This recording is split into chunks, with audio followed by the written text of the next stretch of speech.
Bismillahirrahmanirrahim. Assalamualaikum warahmatullahi wabarakatuh. Alhamdulillah wassalatu wassalamu ala Rasulillah wa ala alihi wa sahbihi wa mawalah. Wala hawla wala quwata illa billahi wa ba'du. Alhamdulillah, di pagi ini kita kembali bisa duduk di Mushallah Al-Qadiri. Salawat dan juga salam kita hadiahkan kepada Rasul kita Nabi besar Muhammad sallallahu alaihi wasallam. Kita lanjutkan kajian tafsir surah Al-Baqarah dan kita masuk pada ayat ke-197. Baik, kita akan baca ayatnya. A'udzubillahi minasyaitonirrajim. Bismillahirrahmanirrahim. Al-hajju ashhurum ma'lumat. Faman farada fihinna al-hajja fala rafatha wala fusuqa wala jidala fil hajj. Wa ma taf'alu min khairin ya'lamhu Allah wa tazawwadu fa inna khaira zadi taqwa wattaquni ya ulil albab. Haji itu terdapat di bulan-bulan yang telah diketahui.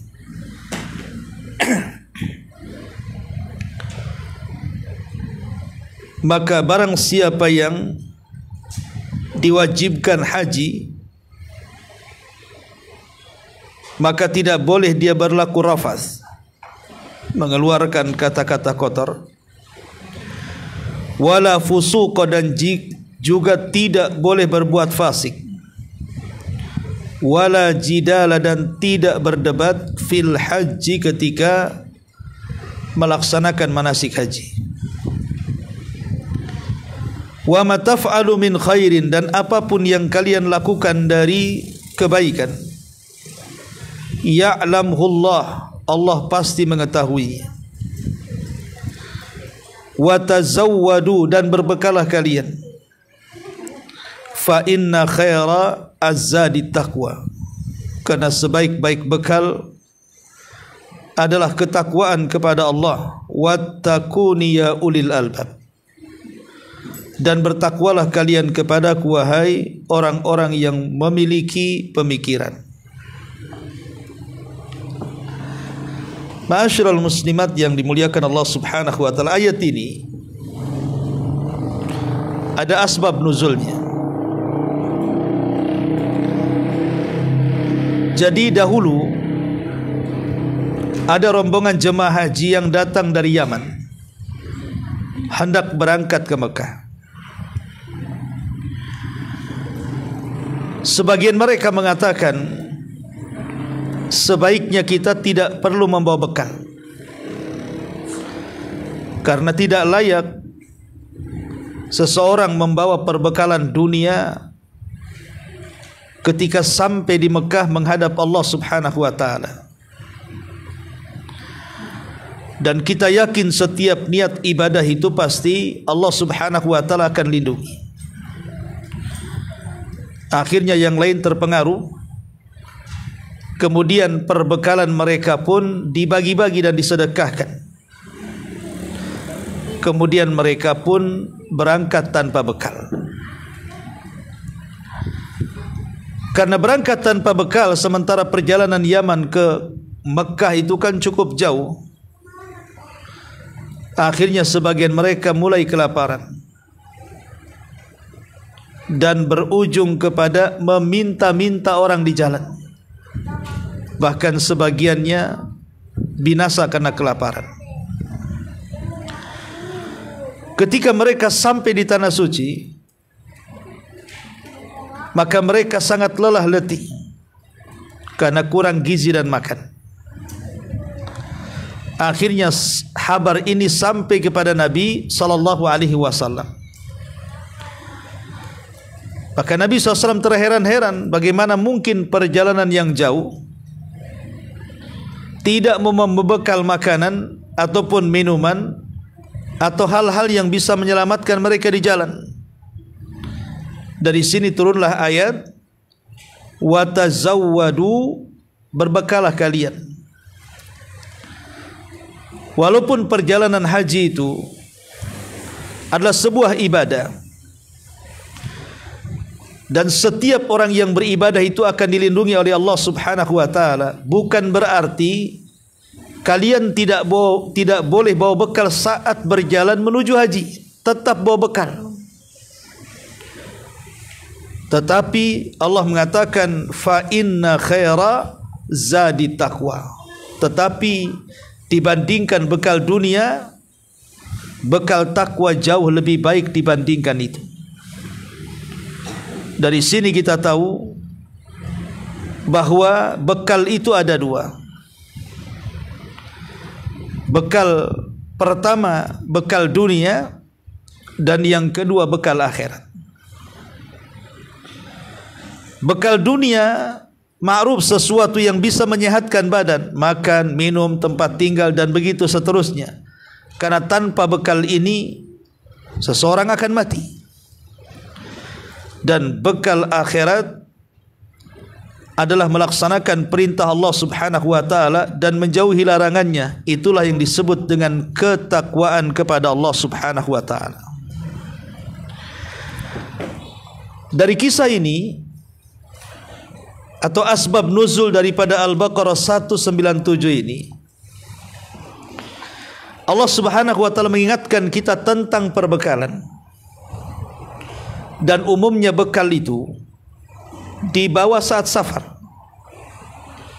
Umumnya bekal itu dibawa saat safar. Dan safar itu ada dua macam. Ada safar di dunia dan ada safar di akhirat. Adapun safar di dunia, sejak kita lahir dari perut ibu kita sampai kita wafat, itulah safar kita. Adapun safar akhirat adalah sejak kita meninggal dunia sampai kita dimasukkan ke dalam sorga atau neraka. Lah dua-duanya perlu perbekalan yang tidak bisa tidak. Adapun safar di dunia, tentu perbekalannya adalah menyangkut dua perkara. Menyangkut ruh dan menyangkut dengan jasad. Adapun jasad tentu ma'ruf, makan, minum, pakaian, tidur dan yang semacamnya. Tempat tinggal, kesenangan, itu semua adalah bekal kehidupan kita di dunia yang menyangkut dengan jasad kita.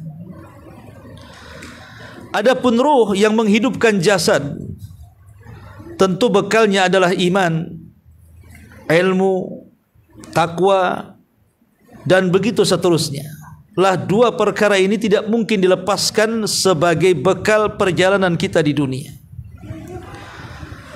Adapun perbekalan setelah kematian kita sampai menuju ke sorga atau ke neraka, maka tidak ada bekal terbaik melebihi ketakwaan kepada Allah Subhanahu wa taala yang Allah katakan di sini fa inna khaira zadi taqwa. Maka berbekalah kalian karena sebaik-baik bekal menuju akhirat kalian adalah ketakwaan kita kepada Allah Subhanahu wa taala. Baik, sebelum kita jelaskan tentang bekal terbaik dalam hidup kita, kita jelaskan ayatnya dulu. Di sini Allah Subhanahu wa taala mengatakan al-hajju ashhurum ma'lumat. ibadah haji itu ada pada bulan-bulan yang sudah ditentukan, sudah diketahui. Dan bulan-bulan haji itu dimulai dari Syawal, kemudian Dzulqa'dah, kemudian Dzulhijjah. Jadi bulan haji itu 3 bulan. Syawal, Dzulqa'dah, kemudian Dzulhijjah. Adapun Dzulqa'dah dan Dzulhijjah itu berkaitan dengan Ashhurul Ma'rum, Ashhurul Haram, bulan-bulan haram. Jadi haji itu dilakukan di 2 bulan yang sangat mulia. Pertama bulan yang disebutkan ma'lumat, dan yang kedua yang disebut dengan Ashhurul Hurum. Makanya ibadah haji adalah ibadah yang sangat mulia sekali. Lah ibadah haji ini berbeda dengan ibadah-ibadah yang lainnya dari rukun-rukun Islam. Kalau salat itu ibadah yang kewajibannya sifatnya rutinitas. Minimalnya yang wajib dalam satu hari itu 5 kali 17 rakaat. Dan itu dilakukan setiap hari. Adapun puasa itu juga ibadah rutinitas yang dilakukan setahun sekali kewajibannya, yaitu bulan Ramadan. 1 bulan dari tanggal 1 Ramadan sampai tanggal 29 Ramadan atau 30. Adapun zakat juga sama, kewajiban yang bersifat rutinitas. Setiap kita memiliki harta dan sudah sampai kepada nisab dan haulnya, maka kita wajib mengeluarkan zakatnya. Kalau berkaitan emas dan juga harta, maka kita keluarkan 2,5%. Lah haji ini berbeda, karena dia bukan ibadah rutinitas. Haji ini kewajibannya cuma 1 kali saja. Dalam umur kita itu haji hanya diwajibkan 1 kali. Kalaupun kemudian melakukan haji berkali-kali, itu tidak wajib hukumnya, hanya sunnah saja. Sehingga kewajibannya cuma 1 kali saja seumur hidup kita. Lah karena haji ini kewajibannya seumur hidup 1 kali, maka sudah sepantasnya melaksanakan ibadah mulia ini harus betul-betul adanya kesungguhan dalam beribadah. Karena 1 kali saja seumur hidup, masa dibuat main-main. Karena pahalanya juga tidak sedikit. Nabi SAW sampai mengatakan, Al-hajjul mabrur laisa lahul jaza indallahi illal jannah. Haji yang baik itu tidak ada balasan yang pantas kecuali sorga. Bahkan kalau dia pulang di dunia saja, pulang dari manasik haji, Nabi mengatakan raja'a ka yaumin waladathu ummuhu. Dia pulang seperti anak yang baru dilahirkan, fitrah tidak memiliki dosa. Di dunia dosa-dosanya dihapuskan, seperti anak yang baru dilahirkan. Di akhirat tidak ada balasan yang pantas kecuali sorga. Lihat bagaimana betapa tingginya pahala orang yang melaksanakan haji. Ya, karena haji itu seumur hidup cuma 1 kali. Jangan pernah dibuat main-main dalam haji itu, karena tidak ada kesempatan kedua ketiga. Lain dengan salat, lain dengan puasa, lain dengan zakat yang bisa terulang dalam sepanjang hayat. Tapi haji itu kewajibannya 1 kali. Lah kewajiban yang 1 kali ini jangan sampai keliru. Kewajiban yang 1 kali ini jangan sampai main-main. Harus betul-betul difokuskan, apalagi ibadah haji itu merangkap dari 2 ibadah. Pertama ibadah badan, yang kedua ibadah harta. Kalau salat dan puasa itu ibadah badan saja. Kalau zakat itu ibadah harta saja. Tapi kalau haji itu menggabungkan 2 perkara. Pertama ibadah badan, makanya orang berangkat haji itu betul-betul harus sehat badannya, tidak boleh sakit, karena ibadah haji itu tidak sebagaimana ibadah salat ataupun puasa. Pertaruhannya bisa nyawa, terutama yang berangkat yang sudah tua-tua. Dan itu ibadah fisik yang luar biasa. Jangan lagi haji umrah saja, bagi anda yang pernah umrah melelahkan luar biasa. Dan yang kedua, dia ibadah harta. Jadi harus dipersiapkan karena tidak mudah mengumpulkan harta. Makanya Nabi SAW sampai mengatakan, man aradal hajja falyata'ajjal. Siapapun yang hendak berangkat haji, segerakan keinginannya. Kenapa? Karena terkadang yang namanya badan itu bisa sakit. Akhirnya uangnya habis untuk mengobati penyakit. Terkadang harta itu bisa musnah, entah karena musibah, entah karena dicuri, entah karena apa saja, atau karena ada hajat-hajat yang lainnya. Tiba-tiba kemudian ada hajat yang lainnya yang tadinya bulat tekadnya haji, akhirnya tidak jadi karena ada keperluan yang menurut dia lebih penting. Makanya wajar kalau Nabi SAW mengatakan, barang siapa yang punya keinginan haji, sehat badannya, ada hartanya, berangkat, kata Rasul, supaya seseorang itu tidak dialihkan dari ibadah yang mulia ini. Di sini Allah mengatakan al-hajju ashhurun ma'lumat. Kemudian Allah mengatakan faman farada fihinnal hajj, siapapun yang telah terkena kewajiban haji, artinya Allah takdirkan dia mampu dan sanggup berangkat haji menuju tanah haram, maka Allah Subhanahu wa taala membuat aturan-aturan di sini, jangan dilanggar sewaktu haji. Apa aturannya? Fala rafath, tidak boleh mengeluarkan kata-kata kotor, artinya kata-kata yang membangkitkan syahwat. Kemudian yang kedua, wala fusuqa, dan tidak boleh berlaku fasik, mencuri, bergibah, berdusta, mengeluarkan kata-kata yang menyakitkan, merendahkan, menghinakan, namimah dan yang semacamnya. Tidak boleh berlaku fasik di sana. Harus sabar lisannya. Kemudian juga wala jidal, tidak boleh berdebat.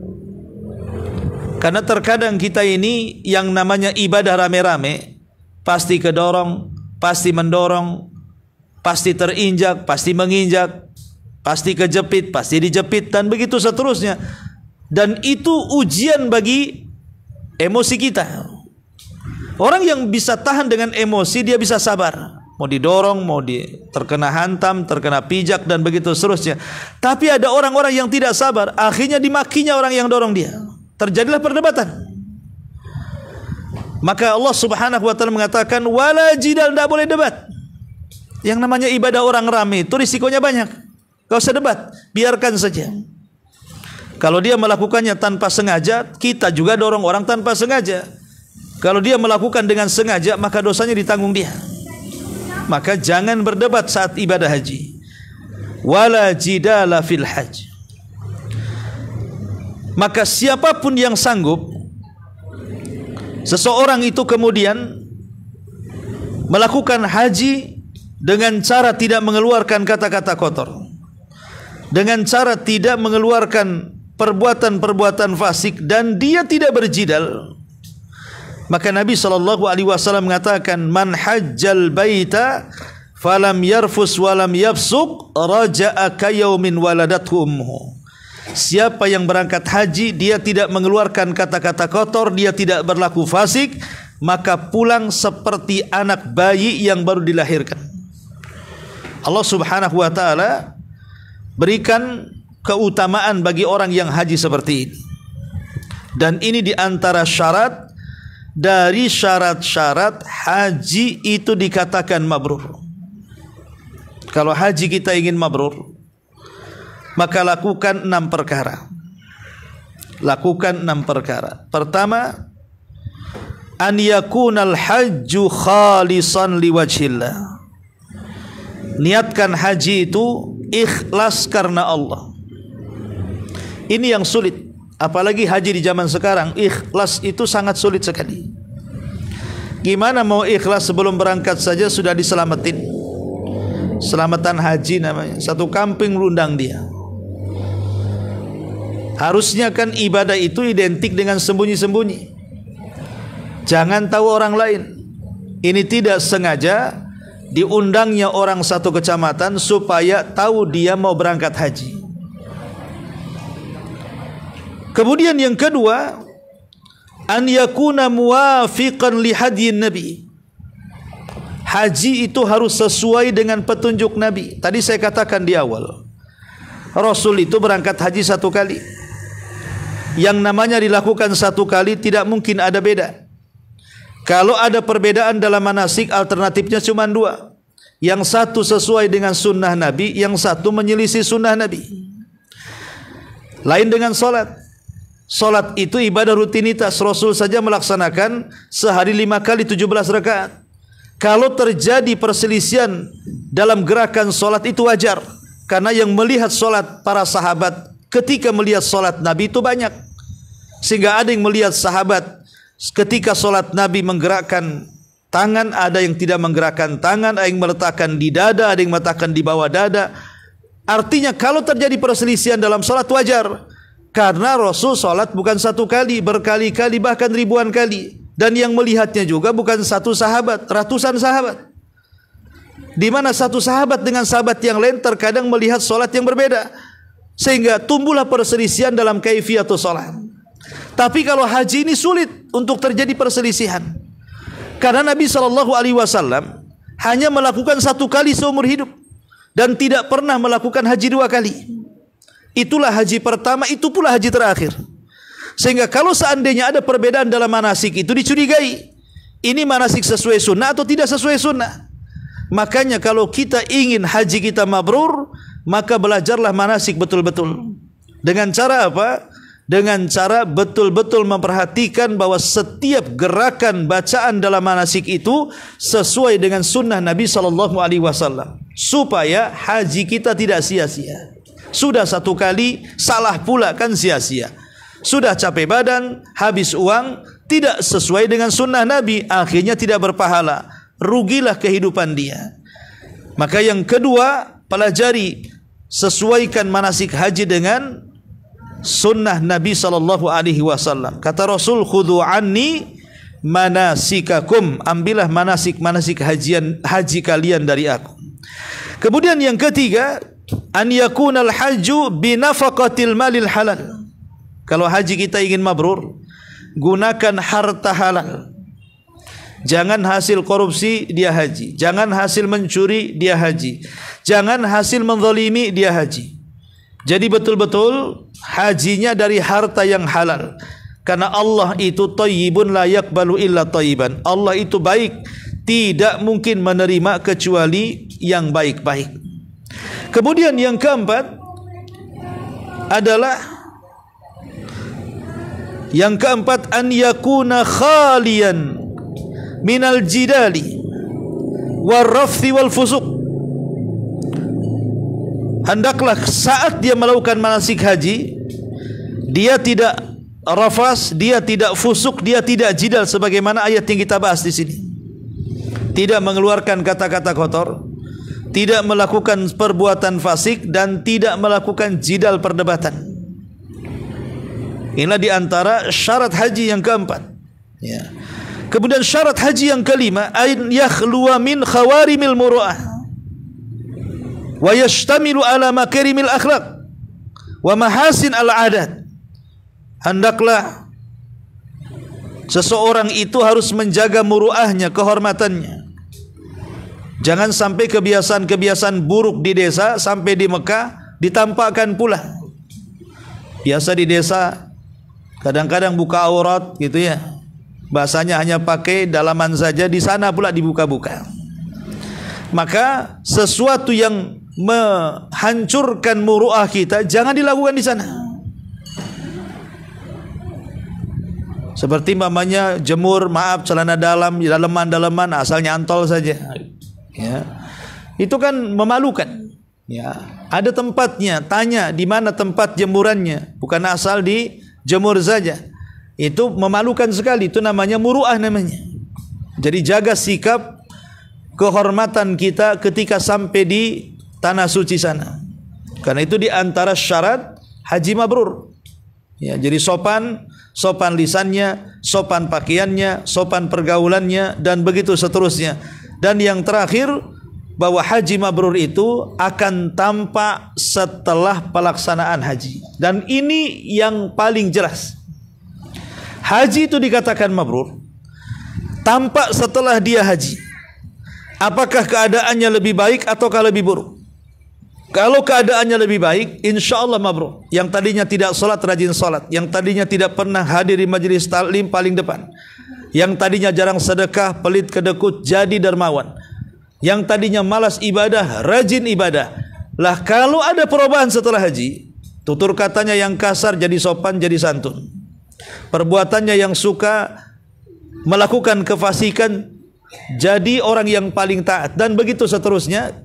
Maka kalau ada perubahan setelah haji, itulah alamat yang jelas bahwa hajinya diterima, hajinya mabrur. Yang Nabi SAW katakan dalam hadis Nabi SAW, al-hajjul mabrur laisa lahul jaza indallahi illal jannah. Haji yang mabrur itu tidak ada balasan yang pantas kecuali surga. Di sini Allah mengatakan, "Faman hajjal baita faman farada fihinnal hajja fala rafatha wala fusuqa wala jidala fil hajj." Kemudian Allah mengatakan, "Wa ma ya'lamu min khairin." Sini Allah mengatakan,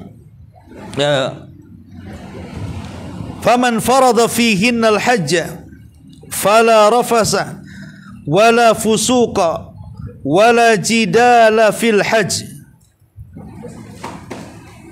Kemudian, "Wa ma taf'alu min khairin ya'lamhu Allah."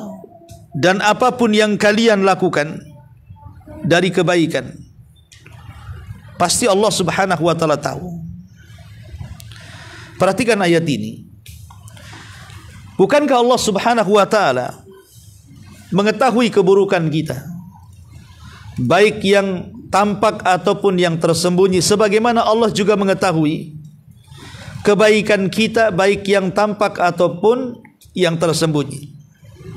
Tapi kenapa di sini Allah Subhanahu wa taala hanya menyebutkan kebaikan? Wa ma taf'alu min khairin. Allah tidak mengatakan wa ma taf'alu min khairin aw syarrin. Dan apa yang kalian lakukan dari kebaikan dan keburukan, pasti Allah tahu. Tapi Allah hanya mengatakan kebaikan saja dan tidak mengatakan keburukan. Kenapa Allah Subhanahu wa taala mengatakan seperti ini?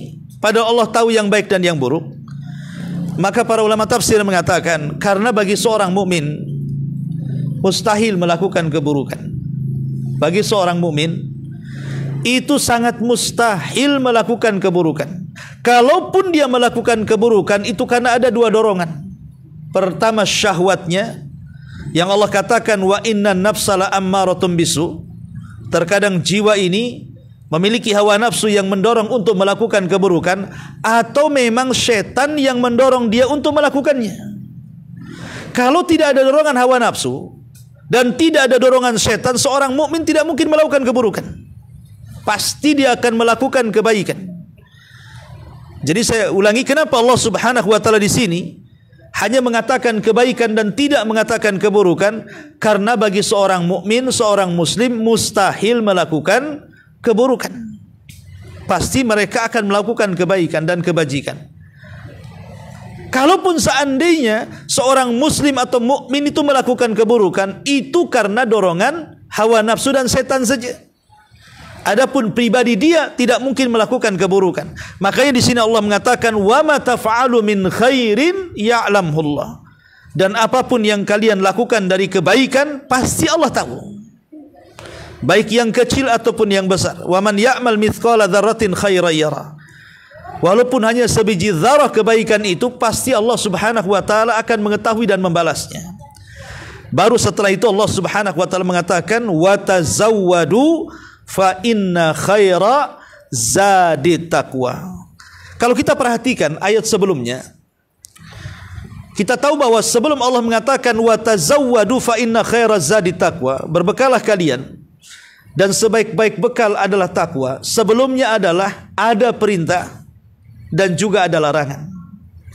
Sebelumnya didahului dengan perintah dan larangan. Adapun perintah Allah mengatakan wa atimmul hajjata wal umrata lillah, itu ayat sebelumnya.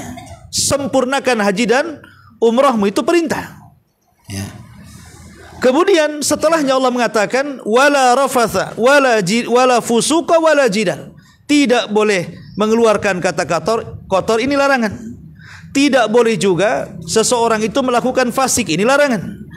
Tidak boleh juga seseorang jidal, ini larangan. Sementara sebelumnya perintah wa atimu, sempurnakan.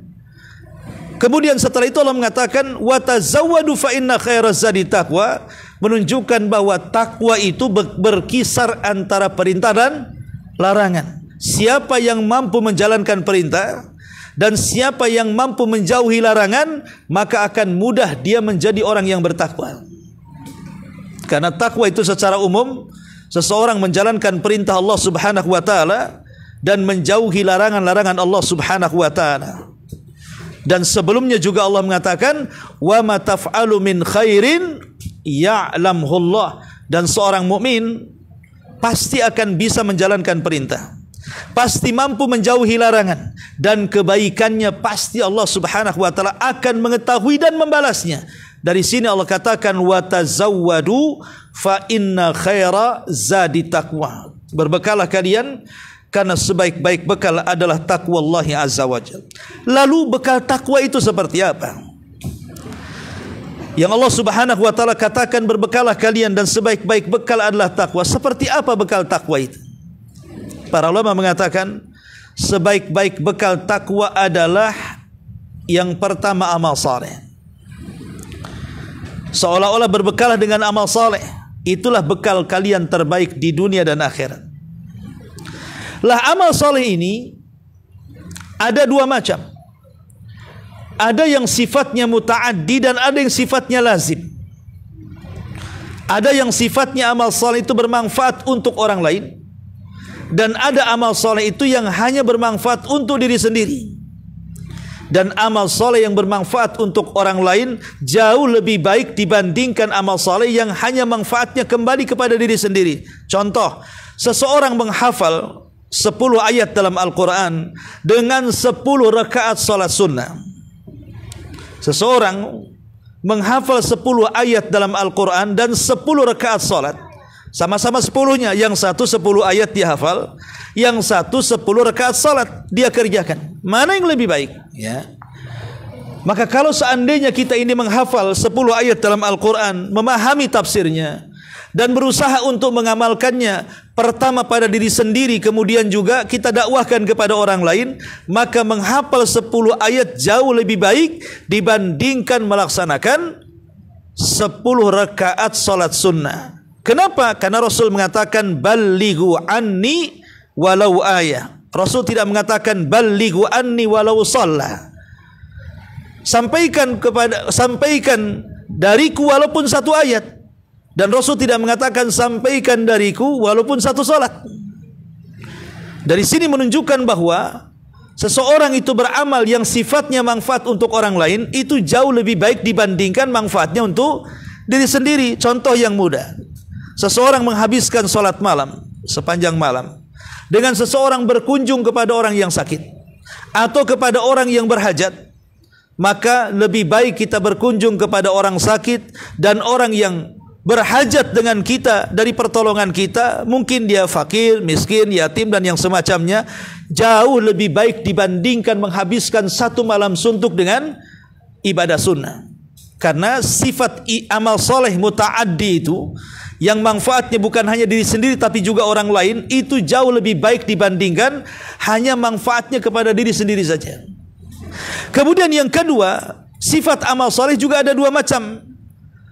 Ada yang sifatnya terputus dan ada yang sifatnya mustamir, terus menerus bermanfaat setelah kematiannya. Jadi amal soleh itu ada dua macam. Ada yang terputus sampai kematiannya, dan ada yang tersambung walaupun sudah sampai kematiannya. Dan tentunya amal soleh yang bersambung sampai kematiannya jauh lebih baik dibandingkan amal soleh yang hanya terputus dengan kematiannya. Dan Nabi SAW bersabda di antara amalan-amalan yang tidak akan terputus setelah kematiannya. Kata Nabi SAW, "Idza mata ibnu Adam inqata amaluhu illa min thalathin, sadaqatin jariyah, aw ilmin yuntafa'u bihi, aw waladin salihin yad'u lahu." Anak Adam saat dia mati, tidak ada yang ditinggalkan kecuali 3 perkara, itulah yang akan dibawa mati. Pertama, sedekah yang mengalir. Yang kedua, ilmu yang bermanfaat. Yang ketiga, anak saleh yang mendoakan orang tuanya. Maka ketika seseorang itu membaca wa tazawwadu fa inna khairaz zadi taqwa, berbekalah kalian dan sebaik-baik bekal adalah takwa, maka bekal takwa itu pertama bekali dengan sedekah. Karena sedekah menuju ketakwaan kepada Allah Azza wa Jalla. Itulah yang akan bermanfaat setelah kematian kita. Mana dalilnya? Allah Subhanahu wa taala menggambarkan orang-orang yang sudah meninggal dunia, di mana mereka ingin hidup sesaat di bumi dan mengatakan laula akhartani ila ajalin qarib fa asaddaqa wa akum minas salihin. Ya Allah, kalau Engkau hidupkan sesaat saja aku ke bumi, tentu aku akan bersedekah. Kenapa? Karena orang yang sudah mati tahu tentang nilai sebuah sedekah, makanya kalau dia hidupkan ingin sedekah. Berarti sedekah itu luar biasa amalan yang bermanfaat setelah kematian dia. Kemudian yang kedua, ketika Allah mengatakan wa tazawwadu fa inna khairaz zadi taqwa, berbekalah kalian karena sebaik-baik bekal adalah takwa, berbekalah dengan ilmu. Dan ini adalah wasilah yang paling besar ketika seseorang ingin bertakwa kepada Allah. Tanpa ilmu orang tidak bisa bertakwa. Tanpa ilmu orang tidak bisa bertakwa. Mana dalilnya? Nabi SAW ketika dia sedang pergi, kemudian datang beberapa orang menemui istri-istrinya, ingin bertanya soal ibadah Nabi SAW.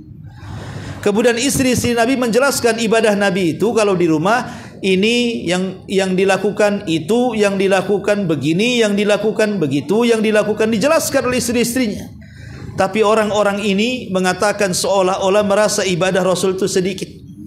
Tapi mereka mengatakan ya wajar saja, karena dosanya sudah diampuni yang telah, yang sedang dan yang akan datang. Akhirnya kemudian orang-orang ini bersumpah, berarti kami harus lebih daripada Nabi. Kemudian yang satu mengatakan, saya tidak akan berbuka dan saya akan berpuasa setiap hari. Yang satu mengatakan saya akan sholat malam sepanjang malam dan tidak akan tidur. Yang satu mengatakan saya tidak akan menikah dan aku habiskan hidupku untuk beribadah. Bertekad ingin mengungguli ibadah Nabi SAW. Perkara ini sampai kepada Nabi SAW. Kemudian Rasul mencari orang-orang yang mengatakan seperti itu. Siapa tadi yang mengatakan seperti itu? Maka orang-orang mengatakan kami ya Rasulullah. Maka Nabi SAW mengatakan, ingat, saya ini manusia yang paling bertakwa di antara kalian, dan saya ini manusia yang paling takut di antara kalian. Kata Nabi, innila atqakum lillah wala ahsyakum lahu. Saya orang yang paling bertakwa kepada Allah dan yang paling takut kepada Allah. Tapi saya puasa, terkadang saya tidak puasa. Saya terkadang sholat malam, saya terkadang tidur, dan saya banyak menikahi wanita. Barang siapa yang membenci sunnahku, dia bukan termasuk kelompokku. Syahidnya adalah Rasul mengatakan innila atqakum lillah wala ahsyakum lahu. Saya orang yang paling bertakwa dan yang paling takut. Kalimat khasyah itu beda dengan khauf. Kalau khauf ya takut, tapi khasyah itu takut yang diiringi dengan ilmu. Makanya Allah mengatakan innama yakhsyallah min ibadihil ulama. Hanya ulamalah, merekalah yang takut kepada Allah. Lihat bagaimana Allah membahasakan takut dengan yakhsha, bukan yakhaf. Menunjukkan bahwa ilmu itu adalah wasilah yang paling dekat dengan ketakwaan, karena Rasul iringkan kalimat takwa dengan ilmu. Dalam kalimat akhsha, akhsha itu diambil dari khasyah. Khasyah itu takut yang diiringi dengan ilmu. Seolah-olah Rasul mengatakan, ketika ilmu diiringkan dengan takwa, maka ilmu adalah wasilah takwa yang paling besar. Tanpa ilmu Anda tidak bisa bertakwa. Hanya dengan ilmu itulah wasilah ketakwaan. Artinya watazawwadu fa inna khairaz zadi taqwa, maka berbekalah kalian adalah sebaik-baik bekal adalah takwa, artinya berbekalah dengan ilmu. Pertama dengan sedekah, yang kedua dengan ilmu, yang ketiga awaladin salihin yad'u lahum, dengan doa orang-orang yang terbaik di sekeliling kita. Dan tidak ada doa yang terbaik dari orang-orang sekeliling kita kecuali anak-anak yang saleh. Si buah hati, penerus cerita, penerus sejarah, pendidikan yang terbaik untuk anak-anak sehingga mereka menjadi anak-anak yang saleh tanpa disuruh, mereka pasti mendoakan orang tuanya. Itulah bekal kita. Jadi kalau Allah berikan amanah kepada ibu-ibu berupa anak-anak, maka rawatlah mereka dengan baik. Itu zadi takwa terbaik, ya, bekal takwa terbaik untuk kita, supaya kita diselamatkan oleh Allah Azza wa Jal. Maka dengan doa-doa mereka, anak-anak yang soleh yang kita didik dengan baik, itu merupakan bekal terbaik bagi kita. Watazawwadu fa inna khaira zadi taqwa. Ma'asyiral muslimin muslimat yang dimuliakan Allah Subhanahu wa taala. Kemudian Allah Subhanahu wa taala tutup ayatnya, wattaquni ya ulil albab. Bertakwalah kepadaku wahai orang-orang yang memiliki pandangan. Bertakwalah kepadaku. Makna takwa memang banyak sekali yang disebutkan para ulama. Di antaranya dikatakan Ali bin Abi Thalib radhiyallahu an, ketika ditanya apa itu takwa wahai Amirul Mukminin, maka Ali radhiyallahu an mengatakan takwa adalah al-khaufu minal jalil, wal amalu bitanzil, wal qana'atu bil qalil, wal isti'dad li yaumir rahil. Inilah makna takwa yang sangat bagus sekali yang disebutkan oleh Amirul Mukminin Ali radhiyallahu an. Takwa itu menanamkan perasaan takut kepada Allah, karena takut kepada Allah menjadikan kita berhenti maksiat. Takut kepada Allah menjadikan kita segera tobat. Takut kepada Allah menjadikan kita semangat untuk ibadah kepada Allah Azza wa Jalla. Kemudian yang kedua, al-amalu bitanzil, mengamalkan apapun yang diturunkan dari langit. Kalau Quran mengatakan A, kita amalkan. Kalau Quran melarang A, kita tinggalkan. Al-amalu bitanzil, sami'na wa ata'na. Kemudian yang ketiga, al-qana'atu bil qalil, merasa qanaah dengan yang sedikit, redha dengan pemberian sehingga hatinya tenang. Mau Allah Subhanahu wa taala kasih banyak, alhamdulillah, kasih sedikit pun alhamdulillah ala kulli hal. Dan menjadikan kekayaan itu hanya di tangan saja. Datang harta cukup di tangan, hilang harta hanya berpindah tangan saja, sehingga hati semakin tenang dengan qanaah. Kemudian al-isti'dad li yaumir rahim, persiapan untuk hari setelah kematian dengan cara beramal saleh. Dan amal saleh di sini maksudnya adalah melaksanakan hak-hak kita dengan Allah dan melaksanakan hak-hak kita dengan hamba-hambanya. Hablum minallah dan hablum minan nas. Itulah disebut dengan amal saleh. Ma'asyiral muslimat yang dimuliakan Allah Azza wa Jalla. Dan kalau kita cerita sedikit tentang keistimewaan takwa. Takwa ini pertama bisa menyebabkan Allah cinta dengan kita. Sebagaimana disebutkan dalam surah Ali Imran 76. Innallaha yuhibbul muttaqin. Allah suka dengan orang-orang yang bertakwa. Yang kedua, orang yang bertakwa itu tidak mungkin ditinggal Allah. Pasti Allah akan bersama selamanya. Dan itu sebagaimana Allah mengatakan dalam surah An-Nahl 128, Innallaha ma'alladzina taqau. Sesungguhnya Allah akan bersama orang-orang yang bertakwa. Dan takwa adalah sebaik-baik pakaian yang dipakai manusia. Sebaik-baik pakaian yang dipakai manusia. Karena Allah mengatakan walibasut taqwa dzalika khairun, dan pakaian takwa itu jauh lebih baik daripada pakaian badan yang kita pakai. Dan takwa juga disebutkan bagaimana keistimewaannya. Takwa juga menjadikan seseorang diberikan pertolongan oleh Allah Subhanahu wa taala. Jadi orang yang bertakwa akan diberikan atau akan senantiasa mendapatkan pertolongan Allah Subhanahu wa taala. Dan itu disebutkan di dalam surah An-Nahl ayat 128. Innallaha ma'al ladzina taqau. Sesungguhnya Allah bersama orang-orang yang bertakwa. Kebersamaan di sini artinya adalah binusratihim, dengan cara memberikan pertolongan kepada mereka. Kemudian takwa juga bisa mendapatkan kekuatan untuk mengalahkan musuh-musuhnya. Innal ladzina taqau idza massahum ta'ifum minasyaitan tadzakkaru fa idza hum mubsirun. Orang-orang yang bertakwa apabila sekelompok setan mengganggu mereka, mereka pun langsung ingat dengan Allah, dan ketika itulah setan-setan akan menyingkir. Takwa juga bisa mendapatkan wasilah, mendapatkan pahala yang sangat besar berdasarkan Al-Imran 179, wa in tu'minu wa tattaqu falakum ajrun azim. Kalau kalian beriman dan bertakwa, maka kalian akan mendapatkan pahala yang besar. Bahkan orang yang bertakwa akan dimudahkan banyak urusannya, sebagaimana disebutkan dalam surah At-Talaq ayat 2 dan 4, wa man yattaqillaha yaj'al lahu makhraja wa man yattaqillaha yaj'al lahu min amrihi yusra. Barang siapa yang bertakwa, Allah jadikan jalan setiap kesulitannya jalan keluar, dan barang siapa yang bertakwa kepada Allah, Allah mudahkan setiap urusannya.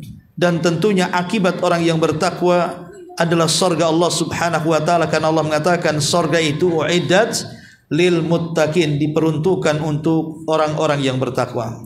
Wallahu alam. Ini diantara surah Al-Baqarah 197. Baik, sampai di sini. Sebelum saya tutup, silakan kalau ada yang bertanya.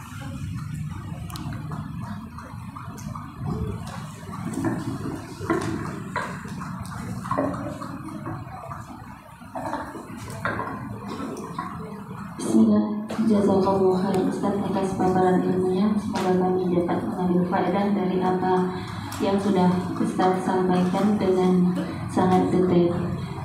Yang ingin ditanyakan tadi Ustaz, di mana Ustaz ada mengutip sebuah hadis Rasulullah SAW, yaitu balighun anni walau ayat.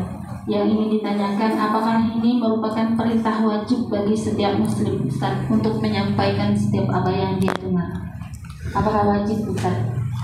Ya, bismillahirrahmanirrahim. Kalimat balighu anni walau ayat, sampaikan dariku walaupun hanya satu ayat. Tentu maksudnya sesuai dengan yang kita pahami dari ilmu yang Allah anugerahkan kepada kita. Jangan memaksakan sesuatu yang kita tidak tahu, jangan disampaikan. Kita hanya menyampaikan ilmu yang kita ketahui saja, sebatas yang kita ketahui.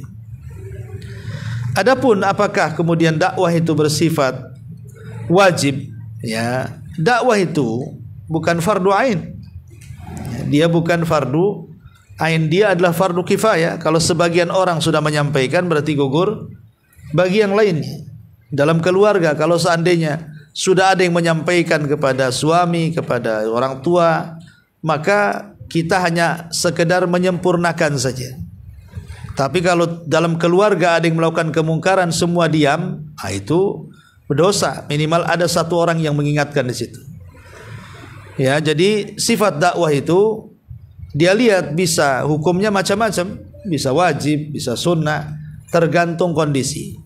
Karena kalimat balighu ini kan memerintahkan kita untuk berdakwah. Wallahu a'lam. Ini ada pertanyaan Ustaz.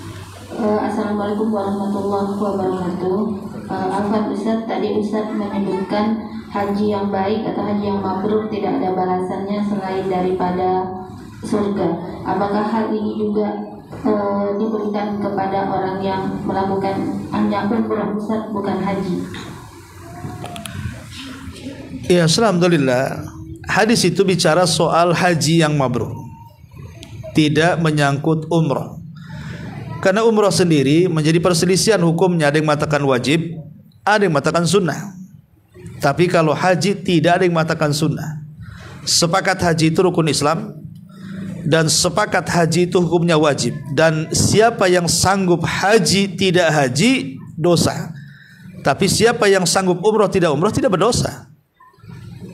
Ya, bagi yang mengatakan umrah itu sunnah, dan itu mayoritas ulama mengatakan sunnah.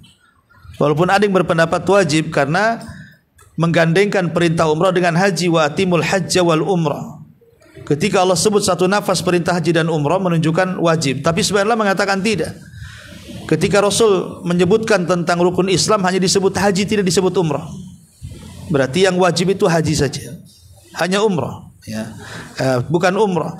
Tetapi keutamaan umrah tentu juga sangat besar apabila dilakukan di waktu-waktu tertentu, bahkan bisa menyamai pahala haji. Contoh namanya umrah di bulan Ramadan. Rasul mengatakan al-umratu fi Ramadan ta'dilu hajjata ma'i. Siapa yang umrah di bulan Ramadan maka seperti haji bersamaku.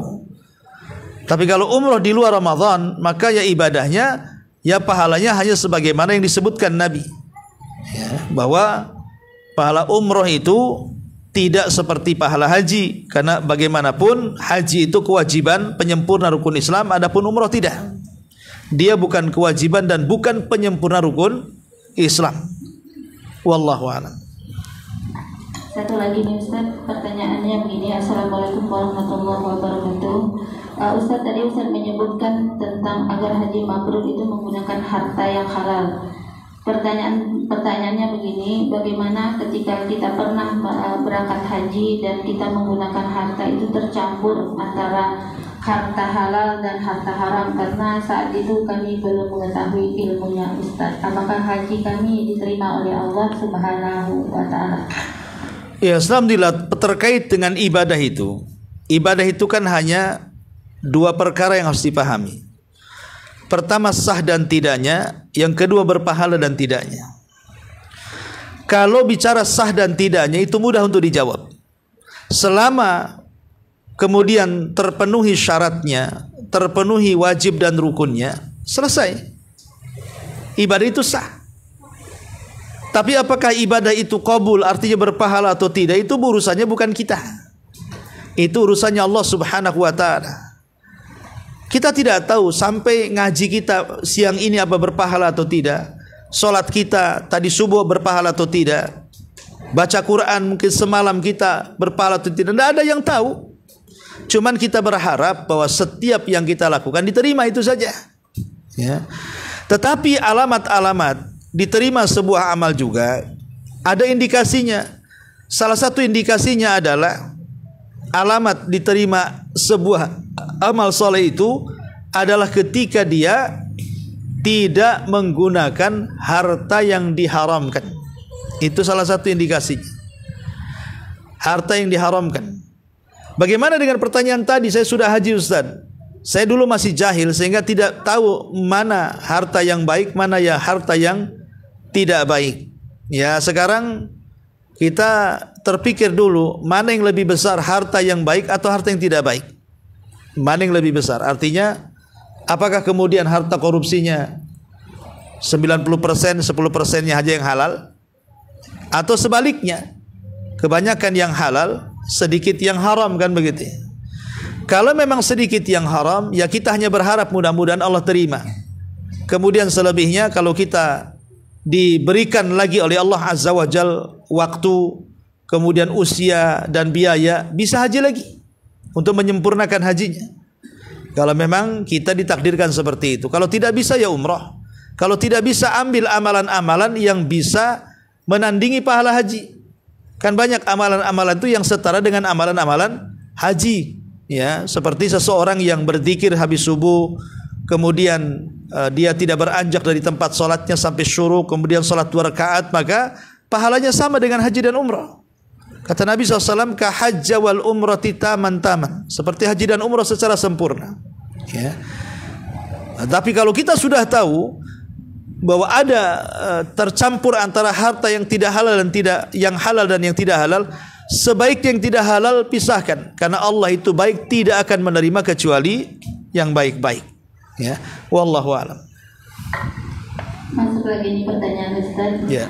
Assalamualaikum warahmatullahi wabarakatuh. Waalaikumsalam. Ustaz, apakah benar saya pernah mendengar sebuah cerita bahwa keluarga dari teman teman saya ini pernah umroh dan dia tidak melihat Ka'bah itu sama sekali, dan dia melakukan berulang-ulang sampai 5 kali, dan Allah tetap tidak mengizinkan matanya untuk melihat Ka'bah yang berada di depan mata kalau kita berada di sana. Bagaimana, apakah ini sebuah kebenaran atau hukuman, Ustaz? Wallahu alam. Apa matanya minus atau apa? Ya. Ya. Tapi memang kalau kita melihat banyak hal-hal yang aneh yang terjadi di Mekah, ya. Mekah itu tempat suci, dan yang datang ke sana pun orang-orang baik, orang-orang yang ingin bertobat, orang-orang yang ingin ibadah, yang menyempurnakan ibadahnya, dan begitu seterusnya. Secara umum di Mekah itu semua orang-orang baik, dan juga tempat-tempat suci. Kalau seandainya ada peristiwa-peristiwa yang aneh seperti tadi, sudah keliling 5 kali kok tak nampak Ka'bah gitu kan, wallahu alam, ya bisa saja mungkin Allah sedang menghukum dia, atau mungkin dia punya penyakit dan begitu seterusnya di matanya. Karena ada juga cerita yang aneh-aneh. Satu jemaah haji itu pernah bercerita, saat tawaf tiba-tiba dia jatuh tertimpa dengan bal-balan rokok. Berapa bal jatuh dari langit nimpa kepalanya. Karena rupanya setelah dia pikir-pikir, karena dia menyelundupkan rokok berapa bal gitu. Jadi waktu tawaf kayak ada satu berapa bal terus jatuh katanya kan itu. Ini kan cerita-cerita orang. Cerita-cerita ini bisa iya bisa tidak, bisa khurafat bisa benar kan. Oke lah, kita ambil positifnya. Kalaupun benar kisah ini, ya Allah ingin menunjukkan kekuasaannya di situ, dan ingin menegur bahwa kau datang kemari itu untuk melakukan ibadah tobat, pulang setelah dari ini harus lebih baik kan begitu. Ya ambil hikmahnya sajalah, ambil positifnya. Jangan pula tak kapok, sudah ditimpa bal-balan masih juga nyelundupin bal-balan tadi kan gitu. Artinya sudah ditegur malah kurang ajar gitu. Jadi kalau ada kisah cerita-cerita seperti itu, ya bisa iya bisa tidak. Kalaupun tidak, ya itu hanya cerita lalu. Kalaupun iya, ambil positifnya. Mungkin Allah sedang menegur dia. Mudah-mudahan jadi muhasabah bagi kita yang berangkat ke sana. Tapi pula jangan menakut-nakuti kita untuk tidak berangkat ke sana.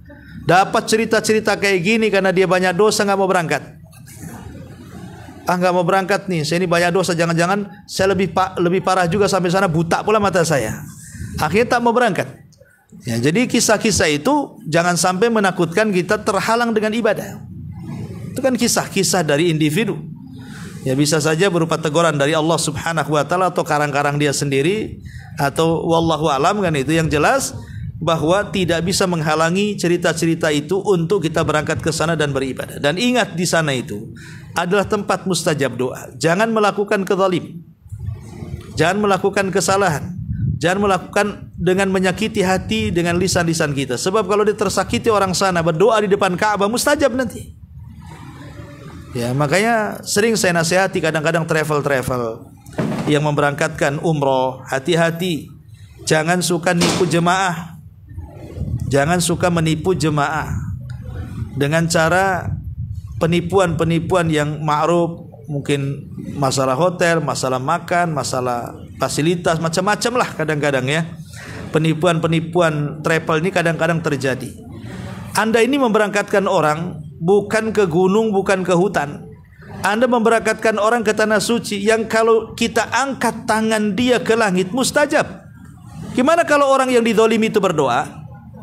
Mendoakan kehancuran travelnya, mendoakan kehancuran individunya yang menipunya. Apa Allah akan biarkan saja orang yang berdoa di tempat mustajab?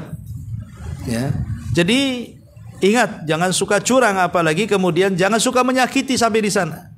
Mendorong orang, menginjak orang, memaki orang, itu di tempat terbaik. Lebih baik di sana itu harus lebih banyak zikir, sabar, jangan selalu membuat keributan dan begitu seterusnya. Karena saya beberapa kali juga terkadang bahwa jemaah yang mungkin nggak sebagian mereka awam, terkadang masalah makan diributkan, ya. Padahal inti kesana kan bukan untuk makan sebenarnya. Kesana kan mau ibadah. Ya.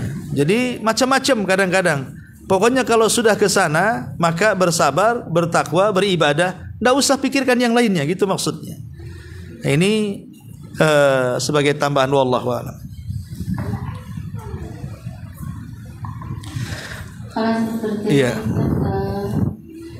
Dengan ini kami ingin menyampaikan juga Ustaz, ini kami ingin menyerahkan donasi untuk Jabal Uhud yang terkumpul dari takdim kami sebesar Rp4.325.000. Maka dengan ini kami serahkan ke Ustaz, mohon diterima.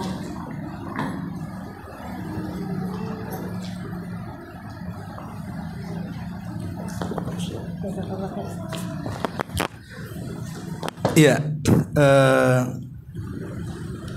saya ucapkan ribuan terima kasih kepada para umat